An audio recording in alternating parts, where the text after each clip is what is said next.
What's going on, everybody? And welcome back to another episode of 69 Baja Outdoors. I greatly appreciate each and every one of you coming here, and we're gonna kind of get right to it. So over the course of the last few months, I have been driving Mud Cricket around like crazy. And in doing so, her front suspension is it seems like it's getting a little bit sloppy. Now everything is kind of new in there with the exception of the torsion packs. I do have the driver's side is sagging an inch lower than the passenger side. Now that has everything to do with the fact that her front beam is actually two beams because it is 6 inches wider overall. And when I built it, I took a stock beam, went 3 inches off center, cut it. The other beam 3 inches off the other side and cut that, and then welded the two beams together. Now, they don't make torsion packs 6 inches wider, so I had to utilize both sets of torsion packs and cut those 2 inches off center. So each tube, I guess, the upper tube has two separate torsion packs, and the bottom also has two separate torsion packs. So I do believe that is the issue I'm having there, but I also have some other issues with the steering being a little sloppy. I do believe her alignment is off, and well, we're gonna get into all of that today. So here we have the droop issue. I'm using my tip gun as a laser pointer. There is the bottom of the driver's side shock, and I have the phone propped up on a jack stand, so bear with me. And there is the shock on the passenger side. So yeah, there's definitely drooping going on there. As you can see, space is limited, so we're just gonna get this thing up in the air and get to it. Now that we have the car up in the air and the wheels off, I pulled the shocks, and I pulled this shock, no issue, no problems. I pulled the other one, and the spindle dropped about an inch. So they are both now at exactly 16¼ inches from this pin to the floor. And jack stands, of course, are even. So that's telling me that I do believe that shock is bad, or not this one, but the other one. We're going to be adding caster shims on the front beam. We're going to button up that wiring, and of course we're going to do the alignment and the camber adjustment. My next step is to put the wheels back on, take it off the stands, set the weight of the car on it, bounce on it a few times, and then verify that my torsions are even. If for some reason one side is still sagging, then I know that I have an issue with my torsion packs. Right now I'm hoping I don't. I really don't want to mess with the torsion packs unless I have to.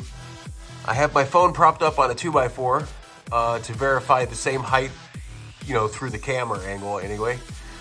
And we're looking at pretty much 0 degrees. That trailing arm is pretty much level. And we're gonna move to the other side.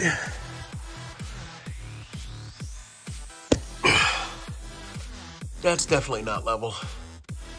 So it looks like I'm gonna be pulling my torsion packs out, and I was really not wanting to do that.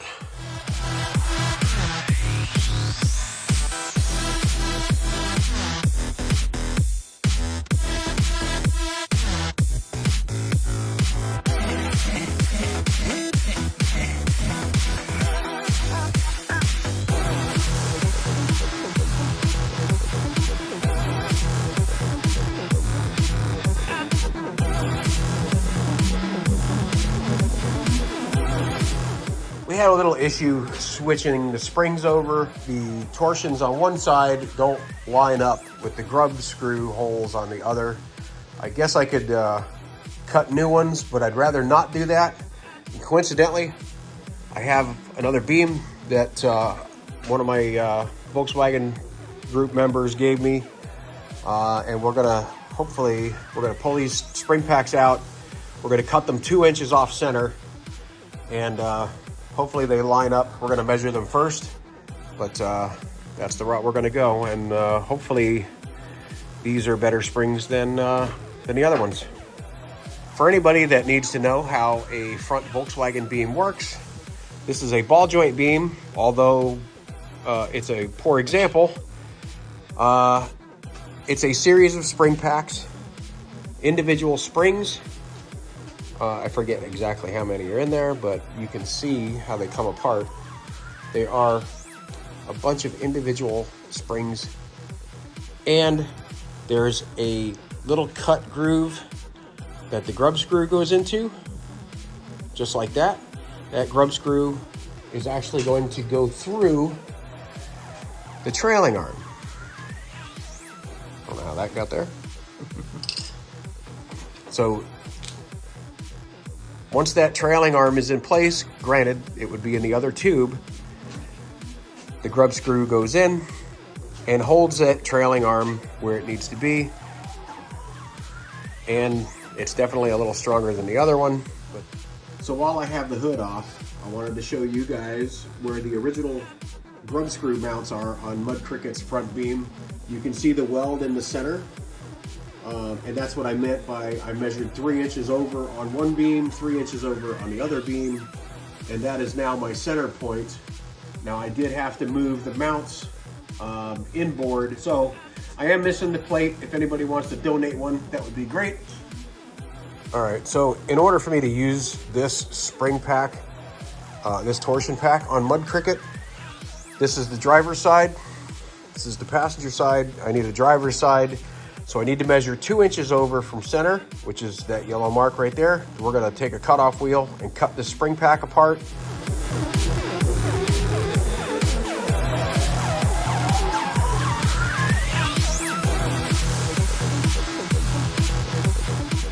So now that we have this piece cut, you can actually see the individual spring packs in there, or leaves rather, of the torsion spring. It's been 30 minutes. Cameron's still fighting with this thing. Sometimes they're a pain, but you'll get it eventually.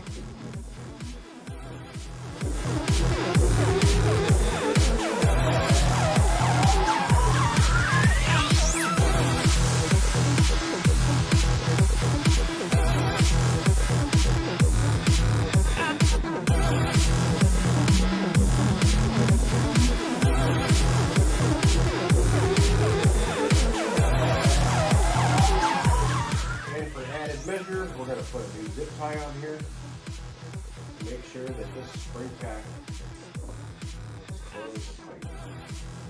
The zip tie will stay in there, and as it goes in, it will actually slide the zip tie down. So I am this confident that we're not going to time lapse it right away. I am that confident.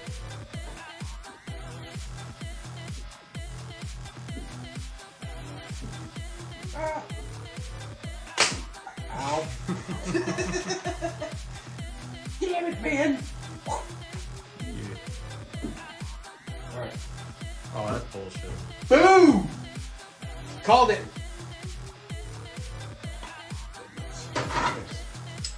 So that's tight. This is tight.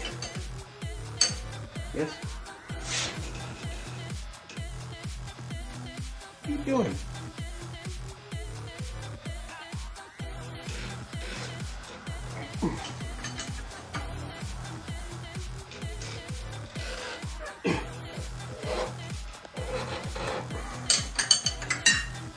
All right, so the camber adjustment's good. How'd you determine that?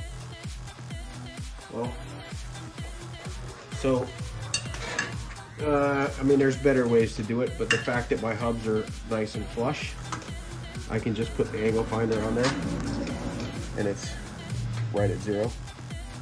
How do you adjust it if it's not 0? Listen, you loosen this bolt, this nut, and then you turn this eccentric.